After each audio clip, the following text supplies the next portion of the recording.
Bismillahirrahmanirrahim. My name is Mahin Tayyab. I am student of BS Zoology at University of Chakwal. Today I am going to explain the topic weather predictions. सबसे पहले अगर हम weather predictions का meaning देखें तो weather prediction का मतलब है मौसम की पेशन गोई करना। नेक्स्ट हम देखते हैं वेदर प्रिडिक्शन की डेफिनेशन। वेदर फॉरकास्टिंग ऐसी टेक्निक्स होती हैं जिनमें हम किसी टेक्नोलॉजी और साइंटिफिक नॉलेज को यूज़ करके किसी स्पेसिफिक प्लेस की एटमॉस्फेरिक कंडीशंस को प्रिडिक्ट करते हैं। इसमें हम cloud cover, rain, snow, wind speed और टेम्परेचर को प्रिडिक्ट करते हैं। अब हम देखते हैं एग्जाम्पल ऑफ वेदर प्रिडिक्शन क्या है।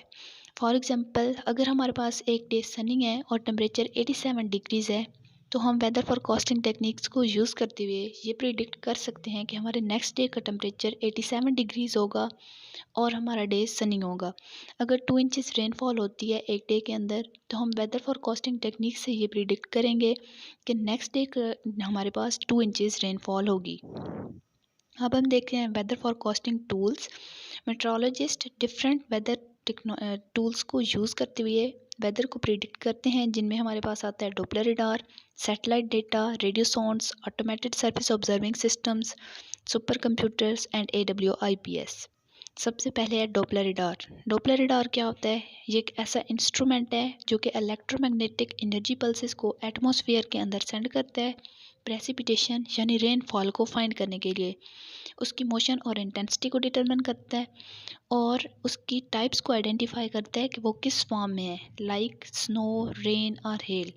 नेक्स्ट हम देखते हैं सैटेलाइट डेटा। सैटेलाइट डेटा हमें इमेजरी सैटेलाइट प्रोवाइड करता है और earth observation data of earth surface and it's atmosphere provide करता है। सैटेलाइट हमें प्रोवाइड करता है दूसरे प्लैनेट की इमेजेस को। नेक्स्ट हम देखते हैं रेडियो साउंड्स। रेडियो साउंड्स क्या होते हैं?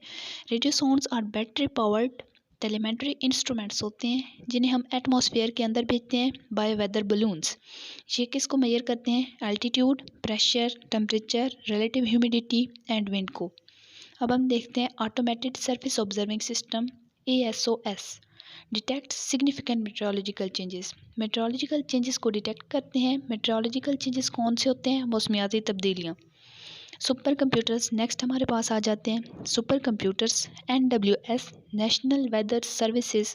सुपर कंप्यूटर्स जो होते हैं उनके पास वेदर फॉरकास्टिंग मॉडल्स के लिए न्यूमेरिकल मॉडलिंग डेटा होता है।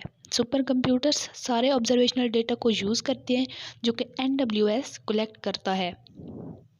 AWIPS advanced weather interactive processing systems होते हैं जो कि टेक्नोलॉजिकली एडवांस्ड प्रोसेसिंग, डिस्प्ले और टेलीकम्युनिकेशनल सिस्टम होते हैं जो कि कॉर्नरस्टोन्स होते हैं of national weather service modernisation और रीस्ट्रक्चरिंग के। नेशनल AWIPS को हम यूज़ किस लिए करते हैं? एक्यूरेट वेदर को प्रिडिक्ट करने के लिए। हमारे पास टाइप्स आ जाती हैं वेदर फॉरकास्टिंग की। 3 बेसिक टाइप्स हैं, short range, medium range and long range. Short range weather forecasting कौन सी होती हैं? ऐसी प्रिडिक्शंस जो कि हम बनाते हैं 1 and 7 days before they happen. Next है मीडियम रेंज, ऐसी प्रिडिक्शंस जो कि हम बनाते हैं 1 week and 4 weeks in advance. Long range predictions made between 1 month and 1 year in advance. Next हम देखते हैं मेथड्स ऑफ वेदर फॉरकास्टिंग कि हम किन मेथड से वेदर को प्रिडिक्ट कर सकते हैं। सबसे पहले हम देखते हैं कि हम करंट वेदर कंडीशंस को देखते हुए वेदर प्रिडिक्ट कर सकते हैं। Motion of air and clouds in sky, उसको हम ट्रैक करके वेदर को प्रिडिक्ट कर सकते हैं। प्रीवियस वेदर पैटर्न्स को करंट वन से रिजेंबल करके वेदर को प्रिडिक्ट कर सकते हैं और एयर प्रेशर के अंदर जो चेंजेस हैं उनको एग्जामिन करके हम वेदर को प्रिडिक्ट कर सकते हैं। अब हम देखते हैं कि करंट वेदर कंडीशंस के लिए हम कौन से टूल्स यूज़ कर सकते हैं। सबसे पहले है थर्मोमीटर। थर्मोमीटर किसके लिए यूज़ होता है? एयर टेम्परेचर को मेजर करने के लिए।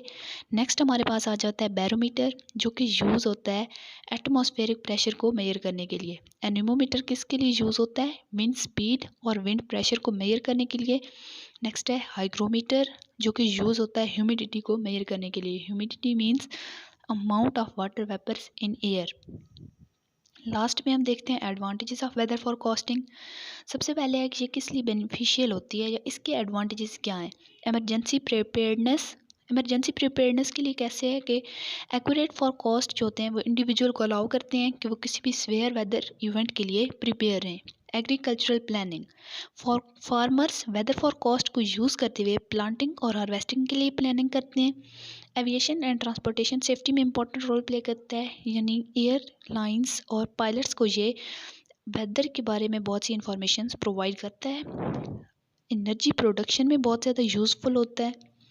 नेक्स्ट है नेचुरल रिसोर्स मैनेजमेंट, यानी रिसोर्स कंजर्वेशन के लिए बहुत ज़्यादा रोल प्ले करता है। वेदर फॉरकास्टिंग पेस्ट कंट्रोल के लिए रोल प्ले करते हैं एंड हैबिटेट मैनेजमेंट के लिए।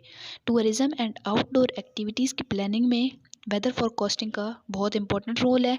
हेल्थ एंड सेफ्टी में इसका इंपॉर्टेंट रोल है, बिकॉज ये प्रोवाइड करता है essential information about heat waves, cold snaps और एयर क्वालिटी के बारे में।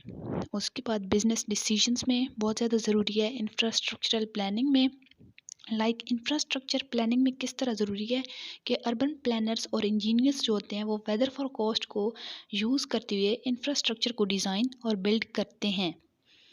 नेक्स्ट साइंटिफिक रिसर्च में इसका इम्पोर्टेंट रोल है। एंड लास्ट मिलिट्री यूज़ में ये इम्पोर्टेंट रोल प्ले करता है और इसका बहुत ज़्यादा कंट्रीब्यूशन होता है। सो बेसिकली इसका मकसद ये है कि वेदर फॉरकास्टिंग जो है वो ऑल इवेंट्स के लिए बहुत ज़्यादा ज़रूरी है। हम वेदर को प्रिडिक्ट करेंगे तो हम अपनी एटमॉस्फेरिक कंडीशन के बारे में पता लगा सकेंगे, जिससे हम अपने सारे काम कर सकते हैं। I hope all of you understand this topic. Thanks for watching.